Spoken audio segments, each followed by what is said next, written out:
Good morning students. इस video में मैं जन संचार के माध्यम पाठ का कुछ चीज़ें कवर करने की कोशिश करूंगा,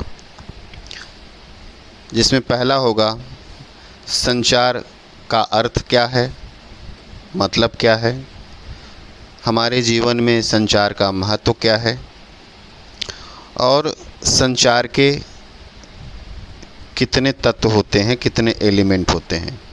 इन 3 चीज़ों को मैं इस वीडियो में कवर करने की कोशिश करूँगा। तो पहले बात आती है संचार क्या है, संचार किसे कहते हैं। संचार शब्द की उत्पत्ति चर धातु से हुई है। ये चर धातु संस्कृत का है, जिसका अर्थ है चलना या एक स्थान से दूसरे स्थान तक पहुंचना। संचार से यहाँ तात्पर्य दो या दो से अधिक व्यक्तियों के बीच सूचनाओं, विचारों और भावनाओं का आदान प्रदान है।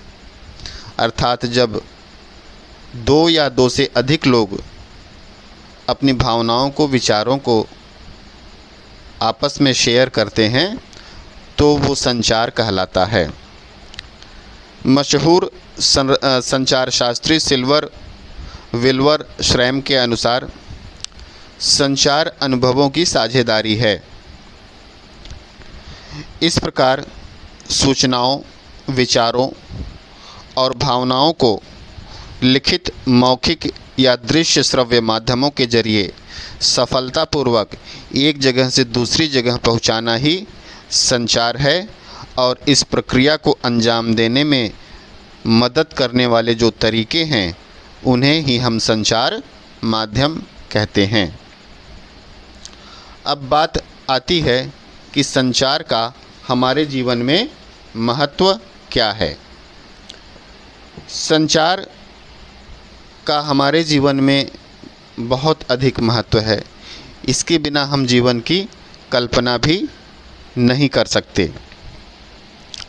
हम अपने दैनिक जीवन में संचार के बिना रह ही नहीं सकते। वास्तव में संचार जीवन की निशानी है। मनुष्य जब तक जीवित है वह बिना संचार के रह नहीं सकता। यहाँ तक कि एक बच्चा भी संचार किए बिना नहीं रह सकता। वह रोकर या चिल्लाकर अपनी माँ का ध्यान अपनी तरफ खींचता है। एक तरह से संचार के से खत्म होने का अर्थ है मृत्यु। वैसे तो प्रकृति में सभी जीव संचार करते हैं, लेकिन मनुष्य की संचार करने की क्षमता और कौशल सबसे बेहतर है, क्योंकि उसके पास बुद्धि है जो कल्पना करती है, जो सोचती है, और उसके पास एक भाषा है जो सुव्यवस्थित तरीके से संचार करने में मदद करता है। अक्सर यह कहा जाता है कि मनुष्य एक सामाजिक प्राणी है और उसे सामाजिक प्राणी के रूप में विकसित करने में उसकी संचार क्षमता का सबसे बड़ा योगदान रहा है, भूमिका रही है। इसलिए परिवार और समाज में एक व्यक्ति के रूप में हम अन्य लोगों से संचार के जरिए ही संबंध स्थापित करते हैं और रोज़मर्रा की ज़रूरतें पूरी करते हैं। इसलिए संचार हम सबको एक दूसरे से जोड़ता है। सभ्यता के विकास की कहानी संचार और उसके साधनों के विकास की वास्तव में कहानी है। पाषाण काल से ही मनुष्य ने संचार करने की कला सीख ली थी। मनुष्य ने चाहे भाषा का विकास किया हो या लिपि का या फिर छपाई का, इसके पीछे उसकी जो मूल इच्छा थी वह थी संदेशों का आदान प्रदान, अपनी संवेदनाओं का, अपनी भावनाओं का आदान प्रदान। दरअसल संदेशों के आदान प्रदान में लगने वाले समय और दूरी को पाटने के लिए ही मनुष्य ने संचार के भिन्न भिन्न माध्यमों की खोज की, जैसे टेलीविज़न, रेडियो, आपका सेल फोन। ये सब जो आविष्कार हुए हैं वो सब संचार के लिए ही आविष्कार ये हुए हैं। संचार और जन संचार के विभिन्न माध्यमों जैसे टेलीफोन, इंटरनेट, फैक्स, समाचार पत्र, रेडियो, टेलीविज़न और सिनेमा आदि के ज़रिए मनुष्य संदेशों के आदान प्रदान में एक दूसरे के बीच की दूरी और समय को लगातार कम से कम करने की कोशिश कर रहा है। यही कारण है कि आज संचार के विकास के साथ न सिर्फ भौगोलिक दूरियां कम हो गई हैं, बल्कि सांस्कृतिक और मानसिक रूप से भी हम एक दूसरे के करीब आ गए हैं।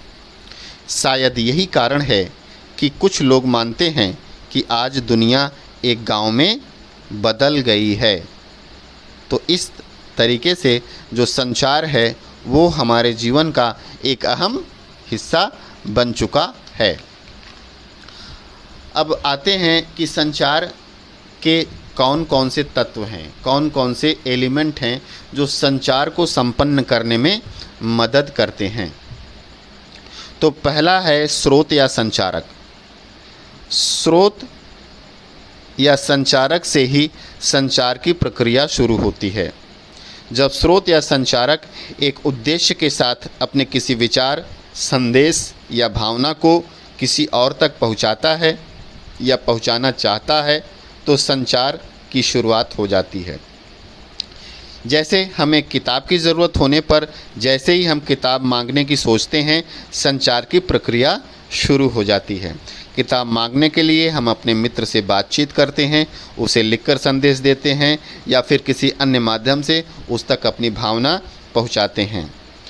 और इसके लिए हम एक भाषा का सहारा और यंत्र का सहारा ले सकते हैं। दूसरा इसका तत्व है कूटीकृत या एनकोडिंग। यह तत्व संचार की प्रक्रिया का दूसरा चरण होता है। सफल संचार के लिए ज़रूरी है कि आपका मित्र भी उस भाषा यानी कोड से परिचित हो जिसमें आप अपना संदेश भेज रहे हैं। इसके साथ ही संचारक का एनकोडिंग की प्रक्रिया पर भी पूरा अधिकार होना चाहिए। मतलब कि जो संचारक है, जो संदेश भेज रहा है, उसका उस भाषा पर अच्छी तरह से अधिकार होना चाहिए जिस भाषा में वह संदेश भेज रहा है। तीसरा इसका तत्व है संचार का संदेश। संचार प्रक्रिया में संदेश का बहुत अधिक महत्व है। किसी भी संचारक का सबसे प्रमुख उद्देश्य अपने संदेश को उसी अर्थ के साथ प्राप्तकर्ता तक पहुंचाना है जिस अर्थ को वो प्रकट करना चाहता है। इसलिए सफल संचार के लिए ज़रूरी है कि संचारक अपने संदेश को लेकर पूरी तरह स्पष्ट हो, और उसका संदेश जितना ही स्पष्ट और सीधा होगा, संदेश के प्राप्तकर्ता को उसे समझना उतना ही आसान होगा। इसका जो चौथा तत्व है वो है चैनल या माध्यम। संदेश को किसी माध्यम या चैनल के ज़रिए ही प्राप्तकर्ता तक पहुंचाना होता है। जैसे हमारे बोले हुए शब्द ध्वनि तरंगों के ज़रिए प्राप्तकर्ता तक पहुंचते हैं, या फिर जो मैं ये सारी बातें कर रहा हूं वो ध्वनि तरंगों के माध्यम से रिकॉर्ड हो रहे हैं और फिर ये रिकॉर्डिंग आप तक पहुंच रही है। तो ये ध्वनि तरंग या आपका ये डिवाइस, ये सब माध्यम के रूप में जाने जाएंगे। जैसे हमारे बोले हुए शब्द ध्वनि तरंगों के ज़रिए प्राप्तकर्ता तक पहुंचते हैं, जबकि दृश्य संकेत प्रकाश तरंगों के ज़रिए पहुंचते हैं। इसी तरह वायु तरंगों के ज़रिए भी संदेश पहुंचते हैं। जैसे खाने की खुशबू हम तक वायु तरंगों के ज़रिए पहुंचती है, तो हमें पता चल जाता है कि खाना बड़ा स्वादिष्ट है, अच्छा है और हमें इसे खाना चाहिए।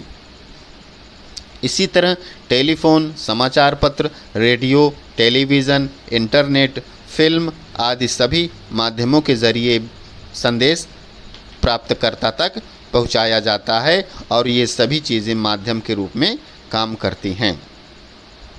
जो इसका पांचवा तत्व है वह है प्राप्तकर्ता या रिसीवर।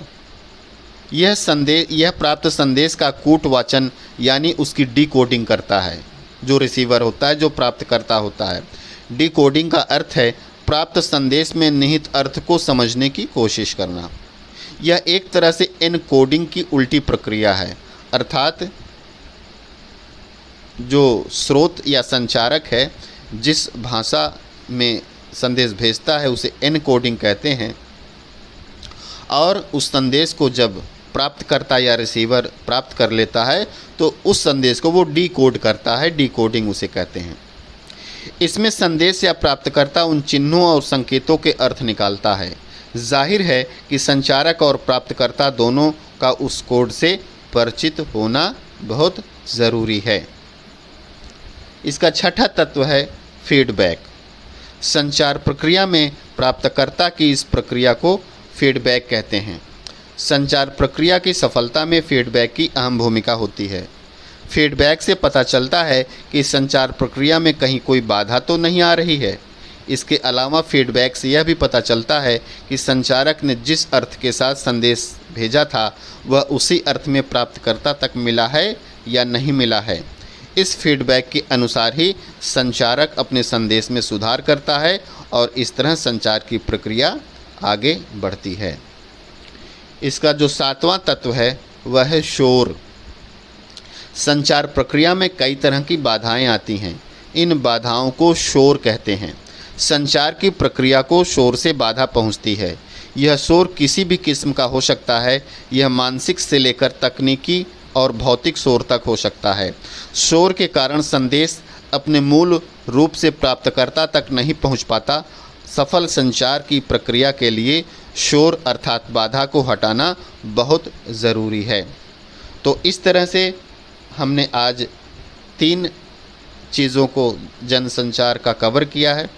पहला है संचार का अर्थ क्या है, दूसरा संचार का हमारे जीवन में महत्व क्या है, और तीसरा संचार के कौन कौन से तत्व होते हैं। तो यहीं पे मैं अपनी बात को संपूर्ण करता हूँ। शेष अगले वीडियो में हम इस चैप्टर के बारे में अगले तत्व के विषय में बात करेंगे।